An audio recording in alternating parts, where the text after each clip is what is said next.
আসসালামু আলাইকুম রহমতুল্লাহি ওবরাকাতু। আলহামদুলিল্লাহ ওসসালাতু ওয়াসসালামু আলা রাসূলিল্লাহ বাদ।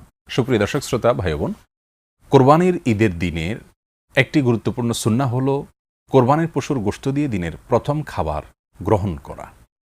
ঈদ উল ফিতরে যেরকম ঈদগাহে যাওয়ার আগে কিছু খেয়ে মিষ্টিমুখ করে খেজুর ইত্যাদি খেয়ে যাওয়া সুন্নাহ, ঈদ উল ফিতরে হলো তার উল্টা, কোরবানির পশুর গোশত খেয়ে দিনের প্রথম খাবার গ্রহণ করা। রাসূল করিম সাল্লাল্লাহু আলাইহি ওয়াসাল্লাম এমনটি করতেন বলে মুসনাদ আহমদের একটি হাদিসে আমরা জানতে পারি, আরও বিভিন্ন হাদিস থেকে বিষয়টি প্রমাণিত। তবে এখানে কয়েকটি বিষয় আমাদের মাথায় রাখতে হবে। প্রথম কথা হলো, যদি কোনো কারণে কোরবানির পশুর গোশত প্রস্তুত হতে হতে অনেক দেরি হয়ে যায় আর আমি এ ফাঁকে অন্য খাবার গ্রহণ করে ফেলি, তাহলে এর ফলে কোনো গুনাহ হবে না। এবং নিজেকে অনেক বেশি কষ্ট দিয়ে একেবারে বিকেল পর্যন্ত বা দুপুরের পর পর্যন্ত, বিশেষ করে ডায়াবেটিসের রোগী সহ অনেকে আছেন যাদের জন্য অনেক অসুবিধার কারণ হতে পারে, তারা নিজেকে কষ্ট করে এটা করাটা জরুরি না। তবে হ্যাঁ, করতে পারলে অবশ্যই ভালো।